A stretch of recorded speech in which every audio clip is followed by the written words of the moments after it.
రాంభూపాల్ గారు చెప్పండి, మీ విశ్లేషణ ఏమిటి? పవన్ కళ్యాణ్ గారు ఎన్ని రకాలుగానే మాట్లాడుతుంటారు. ఇప్పుడు అందులో భాగంగానే తెలంగాణకు వచ్చి ఆ సభ పెట్టడం, సభ వాళ్ళు ఏదో వద్దు ఇప్పుడు వద్దన్న దాని మీద అసలు రావద్దన్నారని చెప్పటం, మరోవైపు ఏమో రాజశేఖర రెడ్డి గారి గురించి అట్లా మాట్లాడటం, ఇప్పుడు ఆ వీడియోలన్నీ బయటకు రావటం, ఇవన్నీ ఏ రకంగా చూస్తారు? ఎట్లా పవన్ కళ్యాణ్ గారు ఇన్ని రకాలుగా మాట్లాడితే ప్రజలకు ఏం సందేశం ఇచ్చినట్లు? ఇప్పుడు రాష్ట్రం విడిపోయి పుష్కర కాలం అయిపోయింది, 12 సంవత్సరాలు పూర్తయింది. ఇంకా రాష్ట్ర విభజన నాడు మాట్లాడుకునే విద్వేష మాటలు కూడా మాట్లాడితే అది రాష్ట్ర అభివృద్ధికి ఏ రకంగా తోడ్పడుతుంది? అందులో బాధ్యతల్లో ఉండే వ్యక్తులు మరింత హుందాగా వ్యవహరించాలి. కానీ ఈ రోజు పరిస్థితి 12 సంవత్సరాల తర్వాత తిరిగి రిపిటేషన్ మళ్ళా పాత విభజనకు ముందు వాదించినటువంటి వాదనలు లాంటి వాదనలే ఈ రోజు కూడా మళ్ళా చర్చనీయాంశం కావడం పాలకుల వైఫల్యానికి నిదర్శనం. ఒకటి. రెండో అంశం, ఈ రోజు పవన్ కళ్యాణ్ గారు ఆయన మాట్లాడుతున్న మాటలు చూస్తే ఏదో ఒక రకమైనటువంటి అసంతృప్తి, నిర్లిప్తత లేదా తన మీద తనకు జరుగుతున్నటువంటి ఒత్తిళ్ల నుంచి బయటపడడానికి ఏవేవో మాట్లాడుతున్నట్టు కనపడుతుంది. ఈరోజు తమిళనాడులో విజయ్ అధికారంలోకి రావడం అనేది సహజంగానే పవన్ కళ్యాణ్ గారి మీద ఒత్తిడి ఉంది. ఎందుకంటే అక్కడ సినిమా యాక్టర్, ఆయన కూడా ఎన్నికల్లో అధికారంలోకి రావడం కోసం పార్టీ పెట్టాడు, అధికారంలోకి వచ్చినాడు. ఇక్కడ కూడా ఆ అధికారం కావాలనే లక్ష్యంతో నేను పార్టీ పెడుతున్నాను అన్నాడు. ఇప్పుడు అధికారం లక్ష్యం వదిలేసుకున్నాడు. అధికారంలో భాగస్వామ్యం కోసమే తాను కంటిన్యూ అవుతానని చెప్పి పదే పదే చెప్తున్నాడు.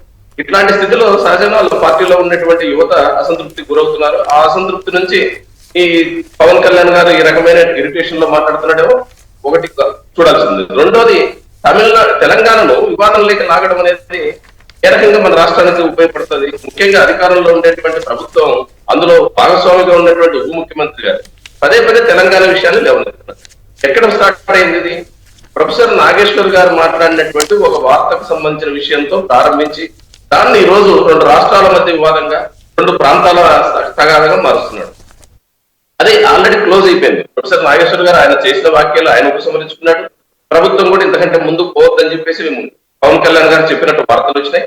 అయితే తిరిగి నిన్న మళ్ళా హైదరాబాద్ లో మాట్లాడినప్పుడు ఒక విశ్లేషకుడు కుట్రపూరితంగా ఈ విశ్లేషణ చేసి అని మళ్ళీ అక్కడ కుట్రల గురించి మాట్లాడారు. అంటే మీరే విత్డ్రా చేసుకుంటామంటారు, మళ్ళీ తిరిగి కుట్రల గురించి మాట్లాడతారు. అక్కడ తెలంగాణలో అయ్యే జాగిర ఎవరయ్యే, ఏ ప్రాంతం ఎవరయ్యే జాగిరి కాదు, జాగిరి అనుకున్న వాళ్ళు ఎవరు లేరు, అట్లాంటి జాగిరి వ్యవస్థ కూడా ఉండదు. కానీ అక్కడ పోయి ఆ విషయాలు మాట్లాడతాం. ఇప్పుడు వచ్చేసి ఆంధ్రప్రదేశ్ లో పొట్టి శ్రీరాములు గారి కోసం నేను తుళ్ళూరు ప్రాంతంలో పొట్టి శ్రీరాములు గారి విగ్రహానికి పూలమాలలు వేస్తూ, కులాలు మతాల భావమే మన రాష్ట్రంలో ఎక్కుంది, కుల భావన ఉంది, ప్రాంతీయ భావన లేదు అంటే మళ్ళీ ఇక్కడ ప్రాంతీయ విద్వేషానికి ప్రయత్నాలు. ఏ భావన కాదు కావాల్సింది, రాష్ట్ర అభివృద్ధి భావన కావాలి. పాలకులు ముఖ్యంగా మీకు అధికారం ఇచ్చింది రాష్ట్రాన్ని అభివృద్ధి చేయమని. ఈ రాష్ట్రం అభివృద్ధి కావాలంటే ఏం చేయాలి చెప్పండి. 2 ఏళ్లలో మీరు ఏం చేశారు? రాబోయే 3 ఏళ్ళ అవకాశం ఉంది. 3 ఏళ్లలో ఏం చేస్తామని చెప్పి ప్రజల విశ్వాసాన్ని పొందితే పడదు. కానీ అక్కడ తమిళనాడులోనేమో భాషాభిమానం ఎక్కువ ఉంది, ప్రాంతీయ అభిమానం ఎక్కువ ఉందంట. తెలంగాణలో తెలంగాణ భావం ఎక్కువ ఉంది, ఆంధ్రలో ఈ భావాలు లేవు, కుల భావాలు ఉన్నాయి. ఓ మేరకు మీరు ఆయన చెప్పింది కరెక్ట్. మళ్ళీ హైదరాబాద్ లో ప్రాంతీయవాదం, ఉగ్రవాదం అని కూడా వ్యాఖ్యానించారు కదా, అంత దాకా వెళ్తుందని కూడా ఆయన అన్నారు కదా. అంటే ఆయన నిన్న చెప్పిన దానికి ఇవాళ చెప్పిన దానికి రేపటికి తేడా, అసలు ఎంత తేడా ఉంటుందో ఆశ్చర్యం వేస్తుంది కదా. కుల సంఘాల గురించి ఇప్పుడు కాపు కుల సామాజిక వర్గాన్ని మొయరన్న ఓట్లేరా అన్నారు, ఇప్పుడేమో కుల సంఘాలని దాసరి రాము అన్న ఆయన మాట్లాడుతున్న నేపథ్యంలో కుల సంఘాల వాళ్ళనే ఆయన విమర్శలు చేస్తున్నారు. అసలు ఈ ఒకదానికి ఒకదానికి పొంతం లేకుండా ఎలా మాట్లాడగలుగుతారు?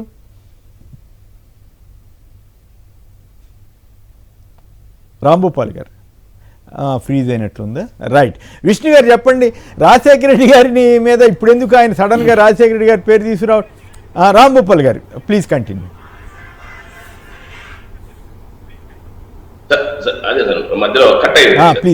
ప్లీజ్ ప్రాంతీయ దురాభిమానం రెచ్చగొట్టేందుకు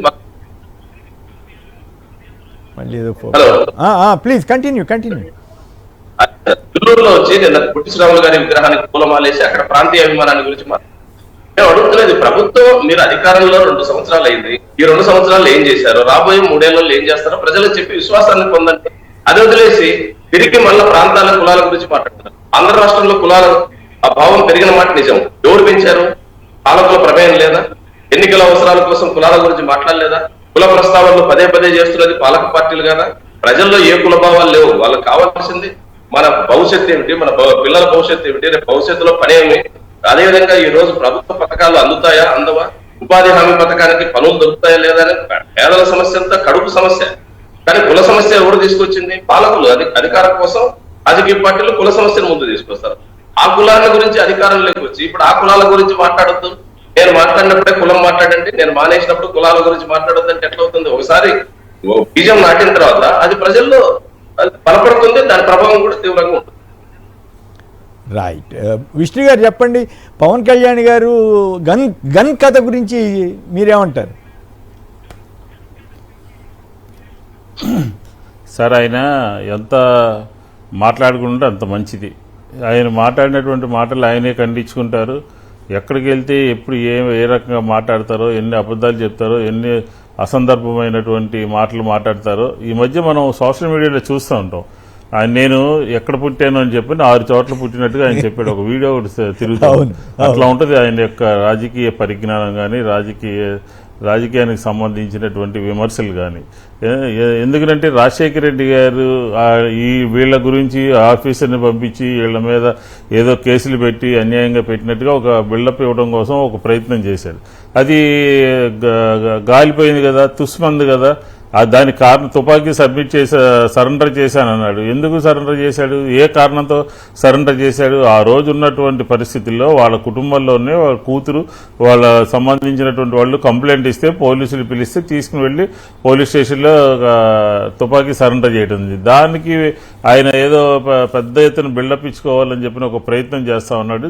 ప్రజల ముందు గాలి పోగొట్టుకోవడము, ప్రజల ముందు ఈ క్యారెక్టర్ని యొక్క ఇది పోగొట్టుకోవడం తప్ప ఈ రాజకీయ పార్టీలు ఏ రకంగా ఉండాలి, ఏ రకంగా ఆంధ్రప్రదేశ్లో ఇచ్చినటువంటి హామీలు ఏంటి, దాన్ని అమలు చేయటం లేదు. తర్వాత రాజధాని విషయం ఏంటి, రాజధానిలో జరుగుతున్నటువంటి అవినీతి ఏంటి, రాజధానిలో జరుగుతున్నటువంటి వ్యవహారాలు ఏంటి, అప్పులు ఏంటి, దీని గురించి కాంక్రీట్గా ఎక్కడ కూడా మాట్లాడతలేదు ఆయన ఏంటో అసందర్భమైనటువంటి విషయాలు, నోటుకు వచ్చినటువంటి విషయాలు, సమయం సందర్భం లేనటువంటి విషయాలన్నీ కూడా ప్రస్తావిస్తా ఉన్నాడు. ఆయన సభలన్నీ కూడా, ఆయన ప్రసంగాలన్నీ కూడా మనం గమనిస్తే ఒకసారేమో కాపుల గురించి ఓన్ చేసుకునే విధంగా మాట్లాడతాడు, ఒకసారి కాపులని ద్వేషించే విధంగా, విమర్శించే విధంగా మాట్లాడతాడు. మధ్యలో ఆయన వంగవీటి మోహన్ రంగారావు గారికి తీసుకొస్తాడు, వాళ్ళ కుటుంబం గురించి తీసుకొస్తాడు, వాళ్ళ పిల్లల యొక్క క్యారెక్టర్, కులాల గురించి మాట్లాడతారు. అసలు ఏం మాట్లాడుతున్నాడో అర్థం కానటువంటి పరిస్థితి.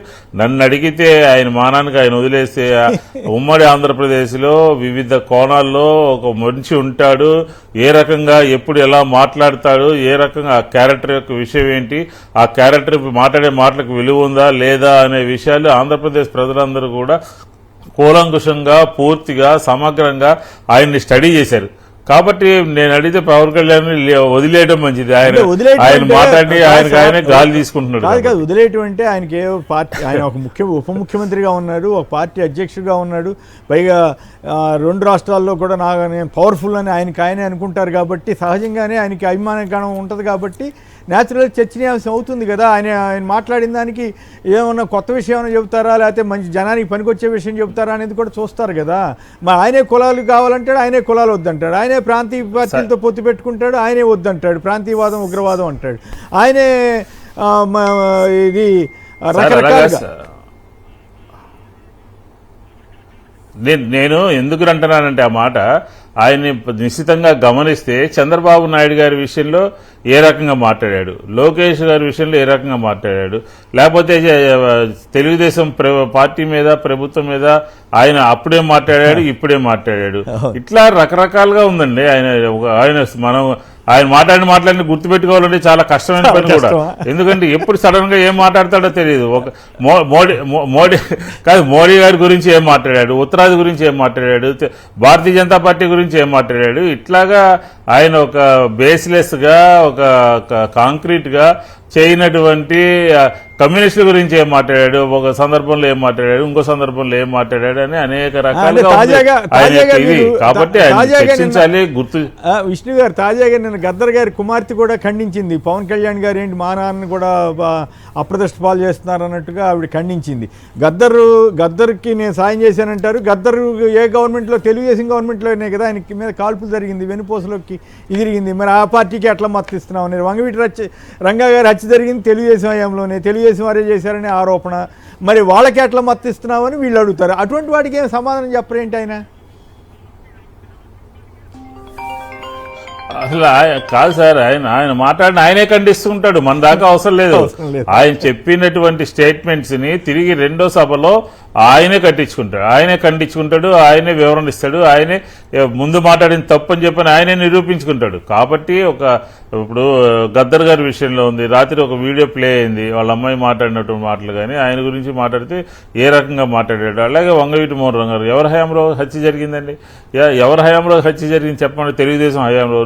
నువ్వు ఇప్పుడు ఎవరితో కలిసి ఉంటున్నావు, ఎవరి ప్రభుత్వంలో భాగస్వాములుగా ఉన్నావు, అవన్నీ మాట్లాడకుండా ఏమి తెలియనట్టుగా ఏదేదో కొత్త విషయాలు చెప్తున్నట్టుగా ప్రజలకి ఒక సందేశం ఇస్తున్నట్టుగా ఆయన ఉగ్రవాదం గురించి మాట్లాడతాడు, ప్రాంతీయవాదం గురించి మాట్లాడతాడు, మతోన్మాదం గురించి, కులతత్వం గురించి. ఆయన మాట్లాడినటువంటి సబ్జెక్ట్ ఏం లేదు సార్, అన్ని సబ్జెక్టులో నిష్ణాతులుగా ఉన్నట్టుగా ఆయన మాట్లాడతాడు. ఇప్పుడు ఎందుకు నిన్న పొట్టి శ్రీరాములు గారి విగ్రహం దగ్గర ఎందుకు పోవాలి, అమరావతి గురించి ఎందుకు మాట్లాడాలి, వైసీపీ గురించి ఎందుకు మాట్లాడాలి? కాబట్టి పవన్ కళ్యాణ్ గారి యొక్క మాట్లాడినటువంటి మాటలకి ఆయన మాటల్లోనే ఆంధ్రప్రదేశ్ ప్రజలందరికీ కూడా పూర్తి సమాధానం ఉంటుంది అని చెప్పి నేను చెప్తాను. అయితే ఇంకో మాట చెప్పండి, రేవంత్ రెడ్డి గారిని సడన్గా ఎందుకు సపోర్ట్ చేస్తున్నారు? ఆయన అంటే నాకు ఇష్టం, ఆయన తెలిసి సభ ఆపుండరు అని ఎట్లా అంటున్నారు? విచిత్రంగా ఉంది కదా. రేవంత్ రెడ్డి గారికి మాత్రం సపోర్టు, కాంగ్రెస్కి వ్యతిరేకమా? కరెక్టే సార్, చంద్రబాబు నాయుడు గారు చెప్పుంటాడు, నువ్వు రేవంత్ ఎందుకు, నీకు మనవాడు, మన మనిషి, మనకు సంబంధించినటువంటి మనిషి, ఆ ప్రభుత్వంతో ఎందుకు గొడవ నువ్వు అని చెప్పుంటాడు. ఒక పక్క రాష్ట్ర డిప్యూటీ సీఎం ఒక మీటింగ్ పెడతానంటే, అక్కడ రెచ్చగొట్టి వ్యాఖ్యలు చేస్తానంటే, అక్కడ ఉన్నటువంటి వాతావరణాన్ని, శాంతి భద్రతల్ని కలుషితం చేస్తానంటే, అక్కడ సహజంగానే ప్రభుత్వం చర్యలు తీసుకుంటుంది. చర్యలు తీసుకునే ముందు పోలీసు యంత్రాంగం చీఫ్ మినిస్టర్తో డిస్కస్ చేయకుండా ఇష్యూ చేయలేరు కదా. ఆయన మళ్ళీ ఆయన పొగుడుతాడు. రేవంత్ రెడ్డి గారు రెండో రోజు మాట్లాడతాడు, ఆయన మంచిగా మాట్లాడతాడు. కేటీఆర్ గారి గురించి మంచిగా మాట్లాడతాడు. ఆయన మాట్లాడినట్టు మాటలకి సమాధానం చెప్పడు, ఆయన విమర్శలకి సమాధానం చెప్పడు. కాబట్టి నేను పదే చెప్పేది ఏంటంటే, ఆయన మాటలకి అసలు విలువ లేదు, విలువ లేకుండా పోయింది. ఆయన ఏం మాట్లాడతాడో, ఏ గంటలు ఎలా మాట్లాడతాడో, ఎవరి పట్ల ఎలా ఉంటాడో, ఏ సమాధానం చెప్తాడో అనేది ఆయన అసలు మనం ఇప్పుడు నా దగ్గర మాటలు లేవు ఆయన గురించి మాట్లాడాలంటే. కాబట్టి జాలి చూపించాల్సినటువంటి అవసరం ఉంది, తీరు మారాల్సినటువంటి అవసరం ఉంది. పవన్ కళ్యాణ్ గారు అంటే అంత విసుగు వచ్చేసింది ఏంటంటే ఆయన స్పీచ్లు అంటే. కాదు సార్, ఇప్పుడు ఒక రాజకీయ నాయకుడు అంటే ఒక సిద్ధాంతంతో, ఒక ప్రొసీజర్తో, ఒక ఆలోచన విధానంతో ఒక రాజకీయ పార్టీ నడుపుతున్నప్పుడు, ఒక డిప్యూటీ సీఎంగా ఉన్నప్పుడు, ఒక పార్టీ పెట్టినప్పుడు ఎలా ఉండాలి? ఏం మాట్లాడుతున్నాడు ఆయన? అసలు మనం ఏ రకమైనటువంటి క్వశ్చన్స్ రేజ్ చేస్తున్నాడు? ప్రజల పక్షాన ఎలా ఉండాలి? ఉన్నటువంటి పార్టీలో ఉన్నటువంటి లోటుపాట్లు ఏంటి, ఎలా సరి చేయాలి? అక్కడ అమరావతికి వచ్చి జయాంధ్ర అన్నాడు మొన్న, గుర్తుందండి మళ్ళీ మీకు? మళ్ళీ అది కప్పిపుచ్చుకోవడం కోసం మళ్ళీ ఇప్పుడు అక్కడికి వెళ్ళి అమరావతి దగ్గరికి వెళ్ళి పొట్టి శ్రీరాములు గారి దగ్గరికి వెళ్ళి మళ్ళీ మావిగన్ అంటే ఏంటి, 3 జిల్లాలకు సంబంధించినటువంటిది రాజధాని చేస్తారా అని అంటున్నాడు. అంటే మీరు ఒక నియోజకవర్గానికి సంబంధించి, ఒక చిన్న ప్రాంతానికి సంబంధించి మీరు రాజధాని చేస్తే లేనిది ఒక బృహత్తరమైనటువంటి ఆలోచనతో, ప్రజలకు మంచి జరగాలనే ఆలోచనతో, రాష్ట్ర ప్రభుత్వం మీద భారం పడకుండా ఉండాలన్న ఆలోచనతో, రైతుల యొక్క శ్రేయస్సు కోరుకుని అంతంత ల్యాండ్ పూలింగ్ తీసుకోకుండా ఒక పోర్టుని అనుసంధానం చేస్తూ ఒక మంచి ఆలోచన ప్రజల ముందు పెడితే దాన్ని విమర్శిస్తాడు. అక్కడ రైతులందరూ కూడా పడుతున్నటువంటి ఇబ్బందులు అడ్రస్ చేశాడా?